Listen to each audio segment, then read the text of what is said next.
Ora, estamos então com a Inês Sousa Real, do PAN. Acabaram de fazer aqui uma vigília em Santo Tirso para assinalar os 2 anos da tragédia da Agrela. 2 anos passaram. Hoje tivemos aqui testemunhos até comovedores, digamos assim. São marcas que ficaram não só nos animais, mas também nas pessoas que estiveram naquele dia. O que é que foi feito estes 2 anos? Bom, é muito difícil de facto ver que passaram 2 anos e que nada foi feito por parte das autoridades competentes, nomeadamente do ponto de vista judicial. A queixa-crime continua a correr, nós já prestámos também depoimento, foram juntos ao processo vários elementos de prova e como pudemos ouvir até pelos testemunhos na primeira pessoa, para além da total omissão de auxílio por parte das responsáveis pelo abrigo que detinham aqueles animais e que inclusivamente já tinham várias queixas de maus tratos que foram apresentadas ao longo dos anos contra as mesmas, sabemos que o médico veterinário municipal nada fez, aliás, ao longo de todo este tempo acabou por haver alguma conivência com esta situação. A Câmara Municipal também estava a par, as autoridades, nomeadamente os agentes de Polícia de Segurança, Proteção Civil, todos tinham conhecimento daquela realidade. E 2 anos depois é de facto muito frustrante verificar não só ainda não houve qualquer acusação, como também ainda não temos em Portugal um Plano Nacional de Proteção Civil que evite que situações destas voltem a acontecer. Nos incêndios que tivemos nos últimos dias, voltaram a morrer animais, temos 7 animais de companhia, 7 cães que morreram acorrentados porque não tiveram hipótese para a fuga, tivemos também mais de 30.000 aves que morreram carbonizadas e não podemos continuar a ter um ordenamento jurídico absolutamente incoerente que prevê que os animais, e bem, são seres vivos dotados de sensibilidade, que estabelece um dever de proteção e de cuidado para com estes animais, mas depois, na hora de agir, não há um plano, não há equipas montadas para o seu resgate.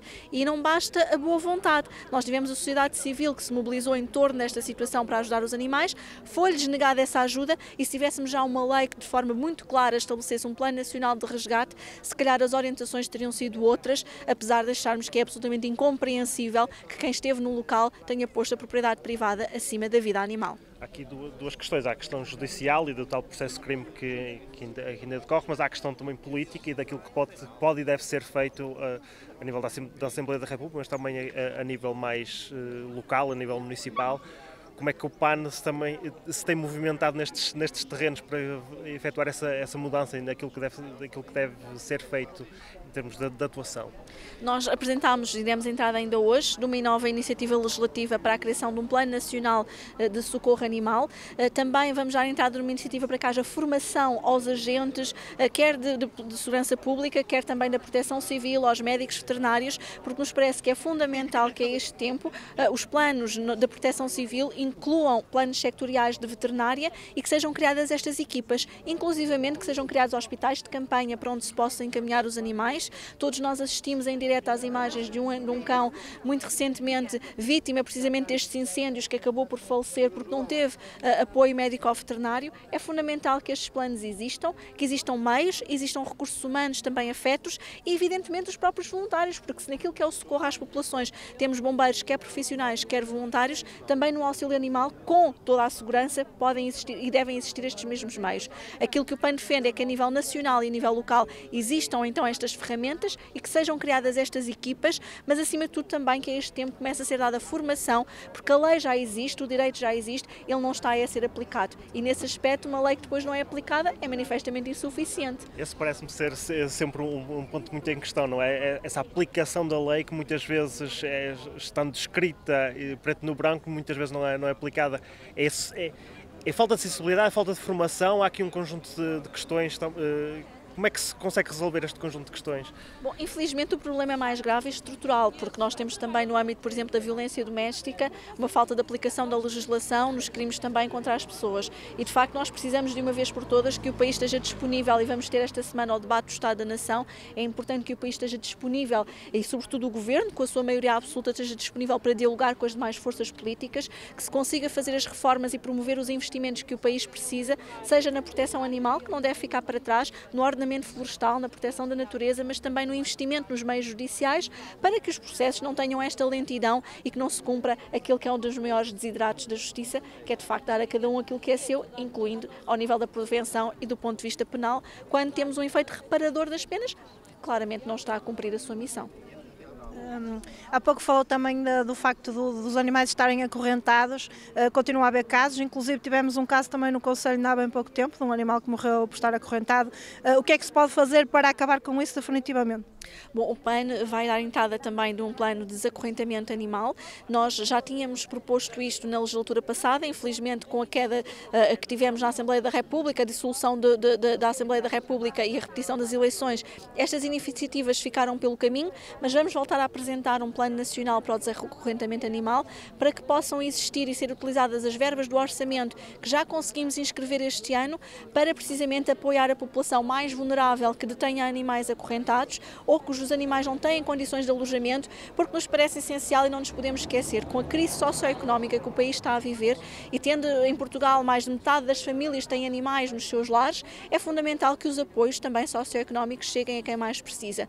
E isto passa só ao nível do acorrentamento, é fundamental sensibilizarmos, intervirmos e darmos apoios para melhorar as condições destes animais, mas também se passa ao nível dos cuidados de saúde. Precisamos descer o IVA para 6%, não faz sentido que os cuidados médico-veterinários sejam 23%, e precisamos também de criar uma rede de hospitais públicos veterinários. Esta tem sido uma grande luta do PAN para que possamos aproveitar as faculdades de medicina já existentes, as clínicas que estejam disponíveis a fazer protocolos, porque se existirem estes mecanismos, temos a certeza que se houver mais apoios para a população, que os animais serão mais respeitados, mais estimados e ao fim do dia teremos certamente uma sociedade mais feliz nesta parceria, neste binómio humano-animal, em que de facto se os animais estão nos nossos lares, estão sob a nossa responsabilidade, o mínimo que lhes devemos é respeitá-los e não lhes provocar sofrimento.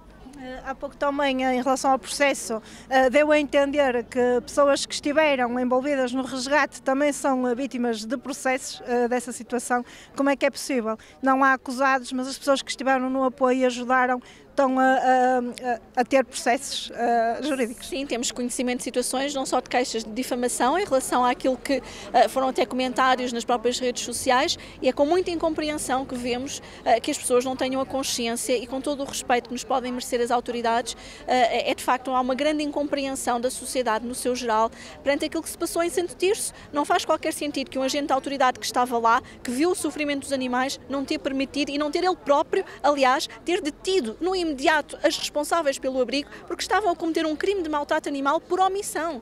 Ao não lhes prestarem auxílio, existe uma lei neste momento e, portanto, não faz sentido que quem tentou ajudar esteja a ser agora reprimida, esteja a ser perseguida com processos. E quem lá estava, de facto, a cometer um crime, porque é disto que se trata, tenha passado completamente impune. Aliás, estas pessoas podem, neste momento, estar precisamente a acumular animais noutro local, a maltratar animais noutro local, sem que nada lhes aconteça. E não podemos esquecer que já existiam várias denúncias, pelo menos desde 2018 e até anos anteriores, de maus tratos naquele espaço. E estamos a falar de um local que eu própria tive o cuidado de visitar hoje, acompanhada pela nossa representante da Comissão Política Nacional, mas também aqui do Distrito, a ex-deputada Biana Cunha. Estivemos as duas no local, eu tive a possibilidade de verificar que de facto não existiam quaisquer condições. Estamos a falar de um local bastante isolado, rodeado de eucalipto. Aquilo era de facto um local pronto a arder. E portanto, como é que durante anos a própria DGAF tinha conhecimento do espaço e nada fez? É manifestamente incompreensível. E portanto, qualquer magistrado de bom senso quer acreditar que irá arquivar as queixas que foram colocadas contra estas pessoas, que na sua generosidade foram ao local para ajudar os animais,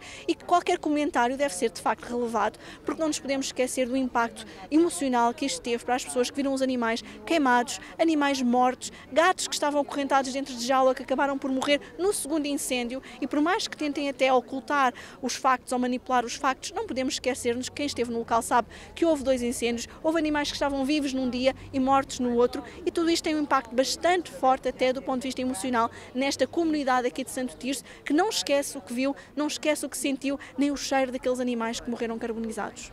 2 anos depois, Santo Tirso acaba por ser um símbolo também para aquilo que deve ser este combate a nível mais vasto e a nível nacional.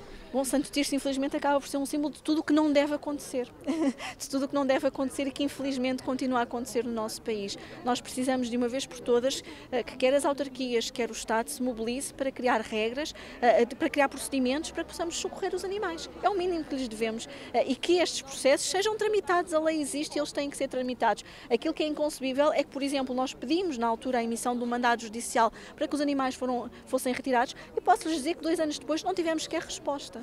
Não tivemos qualquer resposta. Isto aconteceu em Santo Tirso e acontece em inúmeros outros casos, quando a lei é muito clara. E quanto mais não seja, nem que fosse pelo indeferimento, deveríamos ter uma resposta. Como é que não aplicam a legislação só porque estamos a falar de animais? É que não são apenas animais, são seres vivos e é, no mínimo, de negação de justiça daquilo que está aqui a acontecer.